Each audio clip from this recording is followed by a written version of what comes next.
अभिवाचनाच्या कार्यक्रमात सादर करत आहोत पद्मविभूषण प्राप्त शिवशाहीर बाबासाहेब पुरंदरे लिखित राजा शिवछत्रपती या पुस्तकाचा अभिवाचन. ऐकूया या पुस्तकाच्या पूर्वार्धाचा भाग 91. अभिवाचक जयंत ठोंबरे.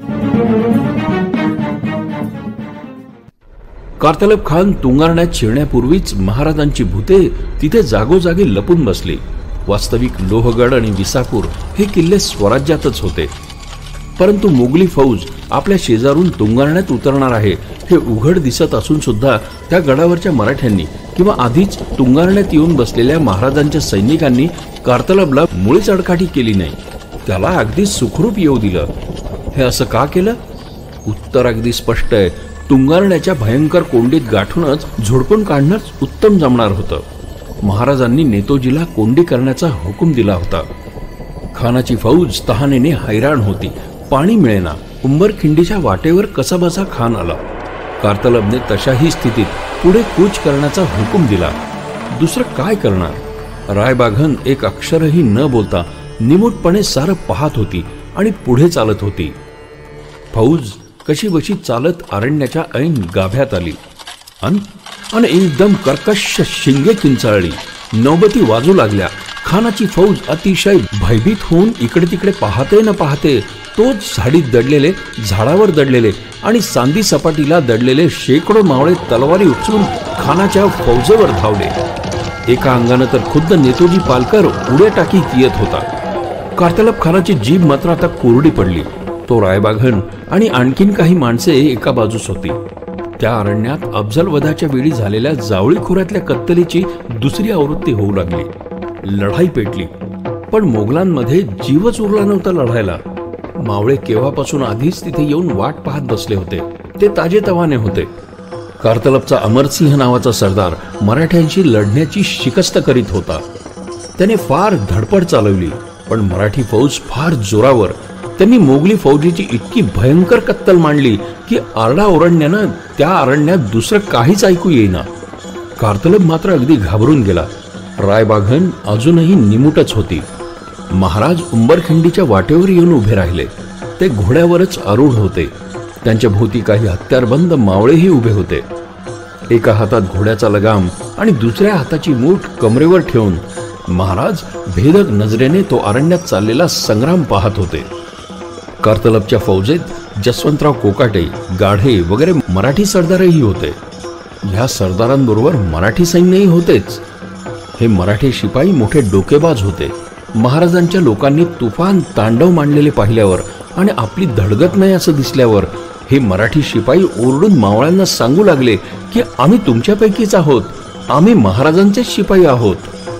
पळून जायला वाटही नव्हती, वेळही नव्हता आणि त्राणही नव्हते. ही लढाई एका कोसाच्या परिसरात चालली होती. कारतलब खानाकडे सारखे आघाडीकडून हशम धावत दौडत येत होते आणि पुढे काय भयंकर प्रकार चाललेला आहे ते केविलवाण्या आणि घाबरलेल्या मुद्रेने सारखे येऊन सांगत होते. खानाची अवस्था विचित्र झाली होती. पुढे जाता येईना आणि मागेही फिरता येईना. तेवढ्यात नवी खबर आली की खुद्द शिवाजी आपल्या पिछाडीस खिंडीच्या वाटेवर येऊन उभा राहिलाय. खानाच्या शेजारीच रायबाघन घोड्यावर स्वार होऊन उभी होती. आतापर्यंत ती एक अक्षरानेही बोलली नव्हती.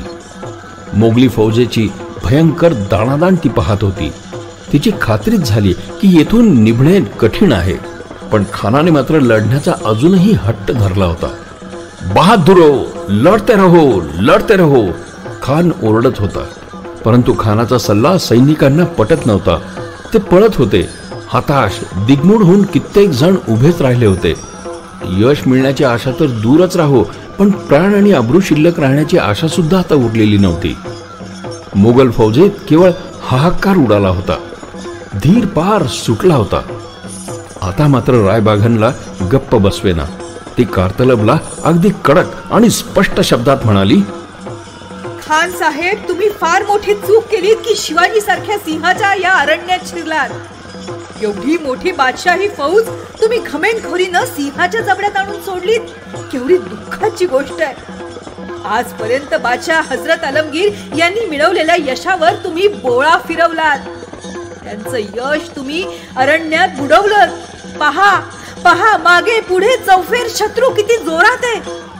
हे तुमचे पटाईत तिरंदाज हशम तर दिग्मूढ होऊन चित्रासारखे स्तब्ध झाले. मोठी खेदाची गोष्ट आहे की त्या मूर्ख शाहिस्तेखानानं शत्रूच्या आगीत तुम्हाला सैन्यासह ढकललं. थोडी तरी फलप्राप्ती होणार असेल तर पुरुषाच्या जातीनं उद्योग हाती घ्यावा, नाहीतर तेच साहस उपहासाच कारण होतं. म्हणून मी सांगते, खान साहेब, तुम्ही अगदी ताबडतोब शिवाजी शरण जा आणि मृत्यूच्या तावडीतून सर्वांची सुटका करा. खानापुढे दुसरा काहीही उपाय उरला नव्हता. शरण किंवा मरण, काय परवडेल यातील? कैद होऊन शिवाजी पुढे जाऊन पडण्यापेक्षा बिनशर्त शरण जाऊन शिवाजीकडे धर्मवाट मागा. शिवाजी थोर दिलदार आहे, तो मोठ्या मनानं आपल्याला धर्मवाट देईल. आपण फौजेचे प्राण वाचवून इथून निघून जाऊ शकू, असा स्पष्ट सल्ला त्या धीट रायबागांनी त्याला दिला. मोगली फौजेची वाढती दाणादाण आणि मराठी फौजेचा वाढता धुमाकूळ खानाला दिसत होता. त्याला रायबागांचे म्हणणे निरुपायाने पटत होते, पण शरणागतीचा अपमान त्याच्या मनाला झोंबत होता. अखेर साऱ्या इच्छा, आकांक्षा, महत्वाकांक्षा, लाजलज्जा मोकाट्याने झाकून ठेवून शरणागती करता आपल्या आणि रायबागांच्या वतीनं एक शहाणा माणूस वकील म्हणून पाठवण्याचं खानानं मोठ्या दुःखाने ठरवलं. आणि मोठ्या विनवणीच्या शब्दात आपले म्हणणे त्याला सांगून त्याने आणि रायबागांनी त्याची रवानगी महाराजांकडे केली. त्याच्याबरोबर आपले काही हशम प्यादेही दिले. खानाचा वकील महाराजांकडे येण्यास झाडाझुडपातून वाट काढीत निघाला. लांबूनच त्याला घोड्यावर बसलेली महाराजांची अतिभव्य, अतिसुंदर आणि अति तेजस्वी मर्दानी मूर्ती दिसली. महाराजांनी अंगात पोलादी चिलखत घातले होते आणि मस्तकावर पोलादी शिरस्त्राण घातले होते. मानेवर जाळीदार झालर रुळत होती. मनगटावर, छातीवर, पाठीवर आणि कमरेवर पोलादाच्या अत्यंत सुबक नक्षीच्या पोलादी पट्ट्या चिलखतातच गुंफलेल्या होत्या.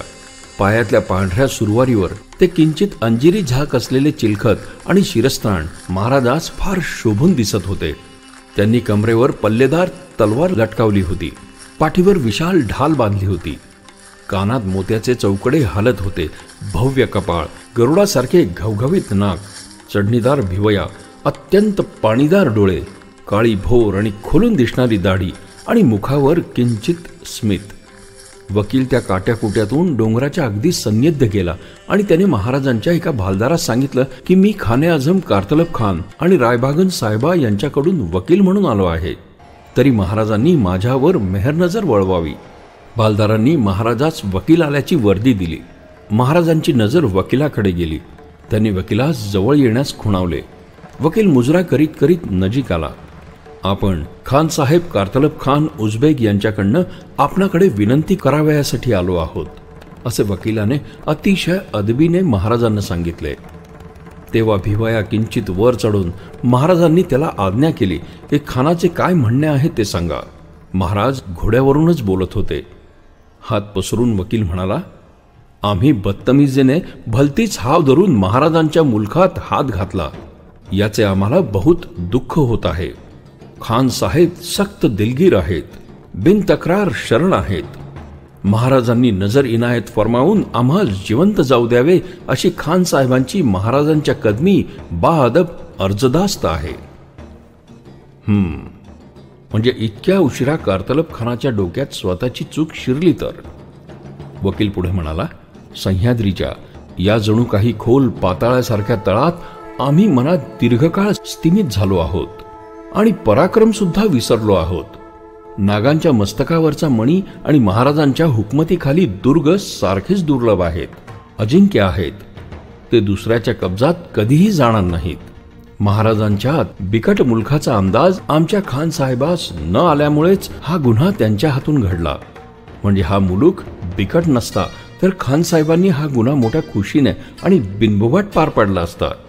वकील पुढे आणखी म्हणाला, महाराजांच्या तीर्थरूप साहेबांचा, भाग्यशाली महाराज साहेब शहाजीराजांचा आणि कारतलब खान साहेबांचा कदीम जानी जिव्हाळा होता. ते खान साहेबांवर अतिशय मोहब्बत करीत असत. प्राणावर बेतले तेव्हा हे जुने नाते आठवले होय. वकील पुढे आर्जवानं म्हणाला, नाही महाराज, चूक झाली. शाहिस्ते खान नवाब साहेबांच्या हुकुमामुळे हे कमनशीब आमच्या वाट्यास आले. महाराज कृपा करा, आम्हाला धर्मवाट द्या. आमच्याकडून पुन्हा अशी नवदिगार सुरत दिसणार नाही. आमच्या जबानीचा इतबार जरूर धरावा. आम्ही ताबडतोब या अरण्यातून निघून जातो. आम्हाला धर्मवाट द्या, उपकार होतील. आमच्या नजरा पुन्हा महाराजांच्या मुलखाकडे पाप वासनेने वळणार नाहीत. वकिलांनी इतके खोटे बोलायचे असते? दुसऱ्याला खरे वाटेल इतपतच खोटे बोलावे माणसाने. वकील अगदी दीनपणानं विनवीत म्हणाला, काय सांगावे, 2-3 दिवस आम्हाला इथे पाणी सुद्धा प्यायला मिळाले नाही हो. आम्हाला अभयदान देऊन जीवदान द्या. वकील अर्जव करीत होता. तुंगारण्यात हलकल्लोळ उडाला होता. महाराजांनी मनाची विचार केला. खानाचा वकील आशाळभूत नजरेने पाहत होता. मनाची निर्णय करून आणि आपल्या शूर सैनिकांकडे पाहत पाहत महाराज म्हणाले, आम्हाला भिवून दयेची याचना करणाऱ्या तुमच्या खान साहेबात जाऊन सांगा की आम्ही त्यांना अभयदान दिले आहे. या प्रदेशातून आपली फौज घेऊन निघून जावे. अर्थात खंडणी देऊनच. या अभयदानाची सुवार्ता सांगण्यासाठी तो वकील लगेच लगबगीने कार्तलबकडे निघाला.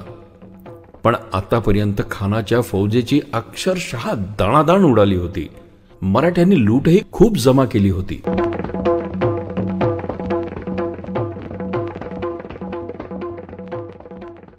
महाराजांनी लगेच आपल्या भोवती पसरलेल्या ढालाईतास जंगलाच्या चहूअंगास धावत जाऊन ओरडून लढाई बंद करण्याचा हुकूम आपल्या सैन्यास कळवण्यास सांगितले.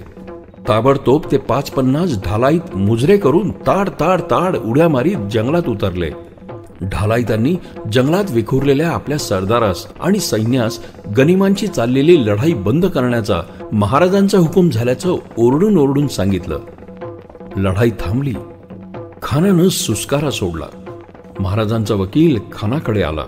खानानं त्याच्याबरोबर एक थोरली खंडणी महाराजांकडे ताबडतोब रवाना केली.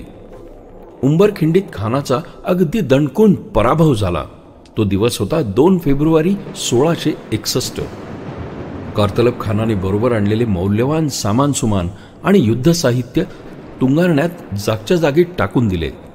खजिन्यांचे भरलेले पेटारे, हत्ती, घोडे, सोन्याची भांडी तसेच पेले, हंडे वगैरे सामान मराठ्यांच्या हातात पडले. खान आणि त्याचे सैनिक या भयप्रद अरण्यातून निघून जाण्यास इतके उतावळे झाले की ओझं सांभाळावयास नको म्हणून त्यांनी त्या साहित्यावर पाणी सोडले. कार्तलबने आपल्या सरदारांसह त्वरेने तुंगारण्य सोडले आणि पुन्हा पुण्याचा रस्ता पकडला. सपशेल पराभव, सपाटून पराभव. कार्तलबच्या सर्व महत्वाकांक्षा संपल्या. तो रायबाघन, मित्रसेन, अमरसिंह, जसवंतराव कोकाटे वगैरे सर्वजण स्मशानातून परत फिरल्यासारखे दुःखी चेहऱ्यांनी चालले होते. वास्तविक स्मशानातून शिरसलामत सुटल्याबद्दल त्यांनी आनंदच मानायला हवा होता. उंबरखिंडीत महाराजांच्या सैनिकांनी विजयाच्या आरोळ्या ठोकून दिशा कोंडून टाकल्या. शिंगे करणे वाजू लागले. अनेक भालदार नाचत पुढे आले. सैन्याचे लुटीचे ढीग रचून ठेवले होते. महाराजास या विजयामुळे फार समाधान झाले होते. नेतोजीने या युद्धात फार पराक्रम गाजवला. नेतोजीशी सल्लामसलत करून महाराज पुढच्या चढाईचा बेत ठरवित होते. बिचारा कार्तलब खान मान खाली घालून पुण्याकडे निघाला होता. उंबरखिंडीचे हे युद्ध महाराजांनी जिंकले, पण त्यांना सर्वात मोठी मदत सह्याद्रीने केली. महाराजांची फौज अगदीच कमी, त्यांच्यापुढे शत्रू अनेक पटींनी मोठा. असे असूनही जय मात्र शिवाजी महाराजांचाच झाला. नेहमी असेच होत होते.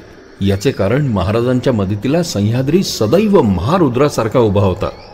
पावनखिंडीनंतर गाजलेली ही दुसरी खिंड उंबरखिंड. लोहगड किल्ल्याच्या थेट पश्चिमेला सह्याद्रीच्या गच्च आवळलेल्या मुठीत आहे. बाजूंनी उंचच उंच पहाड, दाटच दाट अरण्य. महाराजांनी आणि सह्याद्रीने खानाला खिंडीत गाठून मुठीत पकडून झोडपलं, पण खानाला मात्र हा पराभव यशस्वीरितेने पार पाडल्याचे सुख लाभत होते, कारण समूळ कत्तल टळली होती.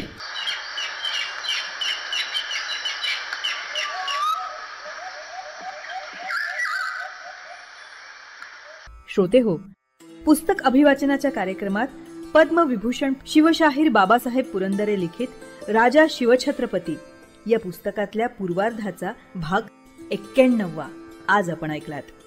रसिक हो, आपल्याला हे पुस्तक अभिवाचन आवडतंय, भावतंय, ऐकावंसं वाटतंय हे आपण दिलेल्या कमेंट्सवरनं लक्षात येतच आहे. पण आपण आपल्या याविषयीच्या कमेंट्स, प्रतिक्रिया आम्हाला रेकॉर्ड करूनही पाठवू शकता. या पुस्तक अभिवाचनासाठी येणाऱ्या प्रतिक्रियांवर आधारित प्रतिसाद या विशेष कार्यक्रमात त्याचा नक्कीच समावेश केला जाईल. मग आता त्यासाठी आमचा व्हॉट्सअप क्रमांक आहे 94-222-55909.